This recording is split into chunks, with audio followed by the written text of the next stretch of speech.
சுந்தரிங்கிற பாட்டி ரொம்ப வறுமையில வாடிக்கிட்டு இருந்தாங்க. அவங்களுக்கு என்ன பண்றதுன்னே புரியாம உட்காந்துருந்தாங்க. யாருங்கய்யா நீங்க இங்கே வந்து நின்றுட்டு இருக்கீங்க? உங்களை முன்ன பின்ன நான் பார்த்தது கூட இல்லையே. அதெல்லாம் இருக்கட்டும்மா, எனக்கு வயிறு ரொம்ப பசிக்குது. ஏதாவது சாப்பிட்றதுக்கு உள்ள வச்சிருந்தேன்னா கொண்டு வந்து கொடு.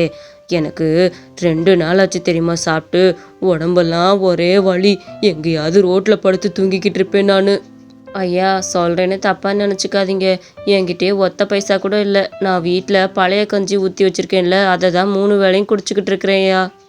பசி ருசி அறியாதுன்னு சொல்லுவாங்கல்ல. கஞ்சியோ கிஞ்சியோ எதை கொடுத்தாலும் நான் குடிச்சுக்குவேன். வயிறு ரொம்ப பசிக்குதுமா. 2 நாள் ஆச்சு சாப்பிட்டு. கொஞ்சம் கொண்டு வாயேன் போயேன். அப்போ சரிங்கய்யா, நீங்கள் சாப்பிடுவீங்கன்னா எனக்கு எந்த பிரச்சனையும் இல்லை. அந்த கஞ்சியில் நல்லா சின்ன வெங்காயம் நறுக்கி போட்டு கொண்டு வரேன் என்ன.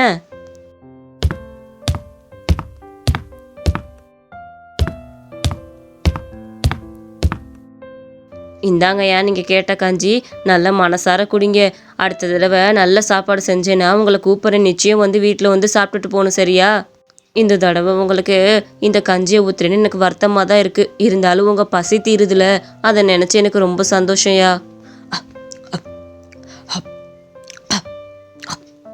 அடடே, கஞ்சியா இருந்தாலும் உன் கைப்பக்கமும் ரொம்ப அருமையா இருக்குது. உன் மனசு போலவே உன் சாப்பாடு அமைஞ்சிருக்குது பார்த்துக்க. கஞ்சியா இருந்தாலும் அது அமிர்தமா இருக்கு. அப்படிங்களாயா? ரொம்ப சந்தோஷம்யா. எங்கள் வீட்டில் எல்லாருமே முன்னாடி சொல்லுவாங்க நான் நல்லா சமைப்பேன்னு. அப்போல்லாம் நம்ப மாட்டேன். நீங்கள் சொல்லவும் எனக்கு நம்பிக்கை இருக்குது.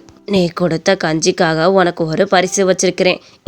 இந்த மண்ணை வச்சுக்க. இதை என்னோட பரிசா வச்சுக்க சரியா? ஞாபகார்த்தமாகவும் வச்சுக்க. ஐயா கேட்குறேன்னு தப்பாக நினச்சிக்காதீங்க. இந்த மண்ணை வச்சு நான் என்னையா பண்ணுறது? போகிற வழியில் தூக்கி போட்டு போயிட வேண்டியதானே. இந்த மண்ணை எதுக்கு எனக்கு கொடுக்குறீங்க? இந்த மண்ணை வச்சு நான் என்ன கோட்டையாயா கட்ட போகிறேன்? சும்மா விளையாட்டுக்கு தான் கேட்டேன், கோச்சிக்காதீங்க என்ன. சரிங்க, நீங்கள் கொடுத்த அன்பளிப்பாக நான் அதை வச்சுக்கிறேன். சரிங்கய்யா, பார்த்து போயிட்டு வாங்க. சிறு துரும்பும் பல் குத்த உதவுன்னு ஒரு பழமொழி இருக்குது, பார்த்துருக்குறியா? அது போல தான் இந்த மண்ணும். உனக்கு வேணா வாழ்நாள் இது கண்டிப்பாக உதவி பண்ணலாம். அதனால இந்த மண்ணை எங்கேயும் தூக்கி போடாமல் பத்திரமா வச்சுக்க சரியா? நான் இன்னொரு நாள் கண்டிப்பாக உன் வீட்டுக்கு வருவேன். அப்போ நீ செல்வ செழிப்பாக இருப்பேன்னு நான் நம்புகிறேன். இது என்னோட வாக்கு. ஞாபகத்தில் வச்சுக்கோ, கண்டிப்பாக செல்வ செழிப்பாக வருவேன். பாவம், என்னை மாதிரி இவருக்கும் யாரும் இல்லை போல. பரவாயில்ல, வாக்கெல்லாம் நல்ல வாக்காக தான் சொல்கிறாரு. மனசுக்கு திருப்தியான வாக்காக சொல்லிட்டு போகிறாரு. இவர் சொல்கிற மாதிரி செல்வ செழிப்பாக வரணும்னா நம்ம நல்லா உழைச்சாகணும். அப்படி இல்லைன்னா நம்ம மூதாதையர்கள் நமக்கு ஏதாவது சொத்தாவது சேர்த்து வச்சுட்டு போயிருந்துருக்கணும். அதுவும் இல்லை. அதுவும் இல்லாமல் நான் எங்கே செல்வ செழிப்பாக வர்றது? இந்த வீட்டுக்குள்ளேயே என்னோட காலத்தை கஞ்சியோ கூழோ குடிச்சு ஓட்டிட்டு போக வேண்டியதுதான். இந்த மண்ணை இந்த இடத்துல கொட்டிடுவோம். பாவம், அந்த பெரியவர் ஆசையாக கொடுத்துட்டு போனார். அதை எதுக்கு வீணடிச்சுப்புட்டு. அடடே, உருளைக்கிழங்கு விற்கிற சவுண்டு கேட்குது. போய் வாங்குவோம். வீட்டில் எந்த காய்கறியும் இல்லை. உருளைக்கிழங்கு விலையாச்சும் கம்மியாக இருக்கும். அதை வச்சு வாங்கி போட்டு கிரேவி மாதிரி வச்சு தின்னுக்க வேண்டியதுதான். நமக்கு விட்ட விதிக்கு இதுவே பெருசு தான். உருளைக்கிழங்கு கொஞ்சம் நில்லுப்பா. நான் வந்து உருளைக்கிழங்கு வாங்கிக்கிறேன், கொஞ்சம் நில்லு.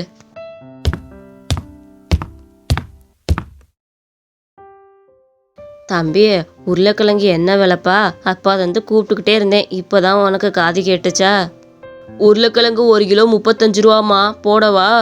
சீக்கிரம் உருளைக்கிழங்குலாம் நிறையா வாங்கி போட்டுக்கம்மா.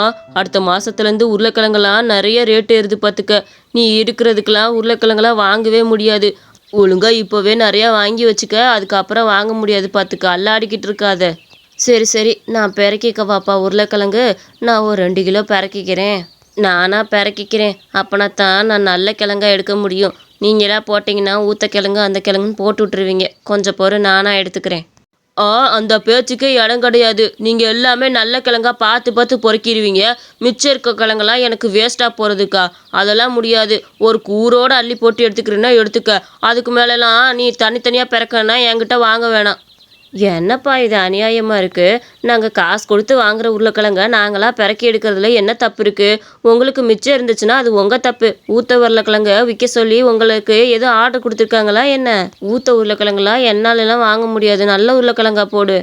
அதெல்லாம் முடியாது. நான் போடுறதான் போடுவேன். வாங்குறதான் வாங்கு, இல்லைன்னா போ. சும்மா நீ கொடுக்குற 20 ரூபா 30 ரூபாய்க்கு நான் உனக்கு நல்ல கிழங்கெல்லாம் போட்டுக்கிட்டு இருக்க முடியாது.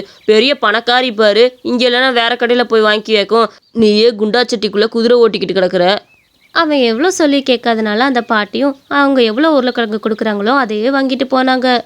நினச்சேன் அப்போவே, இங்கே பாரு, எடுத்ததுமே ஊற்ற உருளைக்கிழங்கு, இதை வச்சு என்ன பண்ணுறது, இங்கே இந்த மண்ணில் போட்டுட்டு போயிடுவோம். காசு கொடுத்து வாங்குகிறோம், நல்ல உருளைக்கிழங்கா போட்டால் என்ன, கேட்டால் அந்த பதிலும் இந்த பதிலும் சொல்ல வேண்டியது. அந்த பாட்டியும் வீட்டுக்குள்ளே போய் நல்லா தூங்கிக்கிட்டு இருந்தாங்க. அடுத்த நாள் பொழப்பை எப்படி ஓட்ட போகிறோன்னு நினச்சி தான் அவங்க தினமும் தூங்குவாங்க. அதே மாதிரி காலையில் எந்திரிச்சதுமே அவங்களுக்கு ஒரு பேரதிர்ச்சி காத்திருந்துச்சு.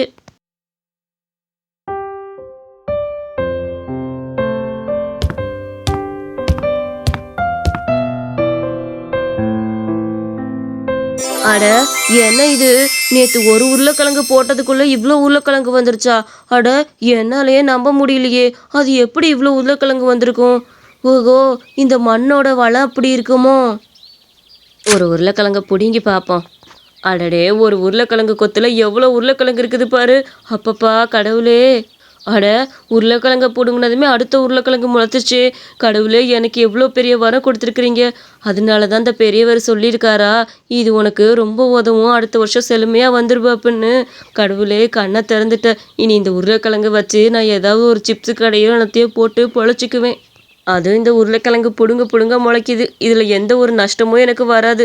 கடவுளே, எனக்கு ரொம்ப சந்தோஷம். அந்த தாத்தாக்கு தான் நன்றி சொல்லணும். கடவுள் ரூபத்தில் வந்து எனக்கு உதவி பண்ணாரு.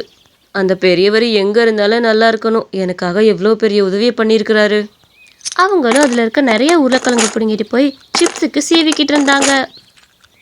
அந்த மொறு சிப்ஸ்லாம் எடுத்துகிட்டு போய் பார்க்கில் ஒரு கடையை போட்டாங்க. அங்கே இருக்க சின்ன பசங்க எல்லாருமே அந்த பாட்டியோட கடையில் வந்து அந்த சிப்ஸை வாங்கி சாப்பிட்டாங்க. வாங்க வாங்க குழந்தைகளா, மொறு சிப்ஸ் வேணும்னா இங்கே வந்து வாங்கி சாப்பிடுங்க. பாட்டி உங்களுக்கு இதை நல்ல எண்ணெயில் பொரிச்சு தரேன். உங்கள் உடம்புக்கும் ஆரோக்கியமாக இருக்கும். வாங்க குழந்தைங்க செல்லமே, இந்த சிப்ஸை வந்து வாங்கி சாப்பிட்டு பாருங்க.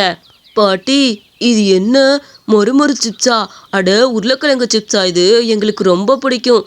ஆனால் இருந்தாலுமே இதை விட இன்னொன்று நல்லா இருக்கும்ல பாட்டி. இது மாதிரியே உருளைக்கிழங்குல ஒரு ஸ்ப்ரிங் ரோல்னு போடுவாங்களே, அது போட்டு வருவீங்களா?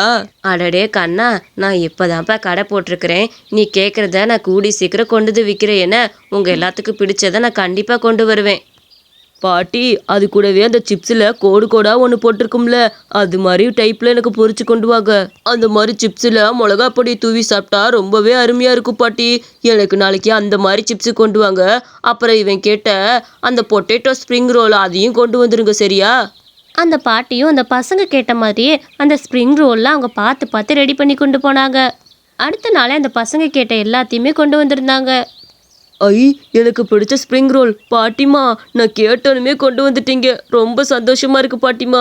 அந்த பாட்டியோட சிப்ஸ் கடையும் அதுலேருந்து நல்லா போக ஆரம்பிச்சது. அந்த தாத்தா கொடுத்த மண்ணை வச்சு அந்த பாட்டி நிறைய பொட்டேட்டோஸை தயார் பண்ணாங்க.